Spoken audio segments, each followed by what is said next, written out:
Earl Newsome. I'm the American CIO for Lynda PLC. I think the key message that I want to leave attendees with is the challenge. And I'll leave them with a specific challenge. And I think there's 3 specific challenges I want to leave them with. One is that I believe that we can really embrace diversity in a new and unique way, especially in this digital economy. I think we can be the first and the front runners from an IT perspective. They expect us to be a little weird, so let's go ahead and embrace our weirdness and then embrace everybody. I think we can be very open about that. I think the second thing is we've got to really drive out bias in data and algorithms. And so I think that's a challenge for an IT professionals, that we drive out the data in both, drive out bias in both the data and the algorithms that we use to help make decisions. And lastly, I want us to settle the masses. I mean, we've all heard about AI and the AI challenges, but AI is not going to take our jobs away tomorrow. So I think it's important for us to settle the masses. IT is essential. We run basically manless plants. I mean, some of our plants have only 1 or 2 people. So we've been in the automation game for a very long period of time. And so now we're using IT and automation to really optimize 4 key areas of our business. We need to optimize our supply chain. We need to optimize our operations. We need to optimize our business processes. And we need to optimize our engagement with our customers. I think the better improvement is around business processes. And so we've been able to really drive a set of optimizations using bots to help improve our process flows, our cash application flows. We're looking at different ways of applying bots and bot technology throughout all of our business processes to drive out manual labor wherever we can. I think AI is going to be key to our capability to optimize many different things. I mean, we drive about 3 million miles a year. With about 6,000 trucks. If we can optimize those routes by using AI, we can actually lower the landed cost of our products. We operate huge machines that require a lot of energy to drive those machines. So if we use AI to optimize when those machines run, and we use AI to help predict when they may fail, we can actually never run our customers out of gas. So there's many different ways that we can apply technology and AI to really improve the intelligence of our operations.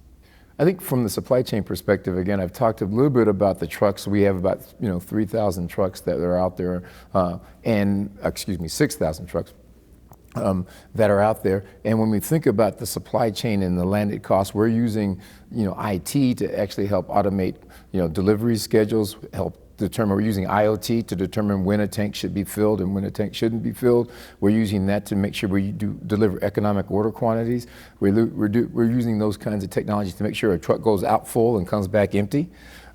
Those kinds of things, we're using IT and technology to really help us optimize our supply chain to ensure that we're delivering when we need to and only when we need to. I think it became apparent that we need to continue to drive our digitalization. Again, we've been very automated. We've had, SCADA, networks out there, and we've run very automated operations. I think as we began to look at the competition and we began to look at the marketplace, it became essential for us to try to figure out where digital can apply in our business.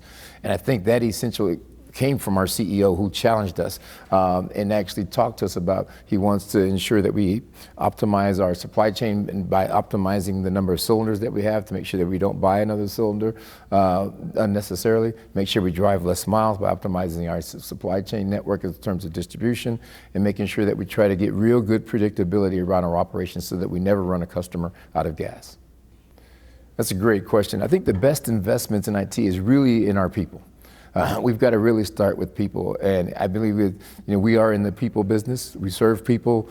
We need to invest in our people to ensure that our people are trained and equipped and properly practiced in order to execute the mission at hand. What's unique to Lynda from an IT perspective, we've created a program which we call Business Passport. And I really believe in what I call the triple deep professional.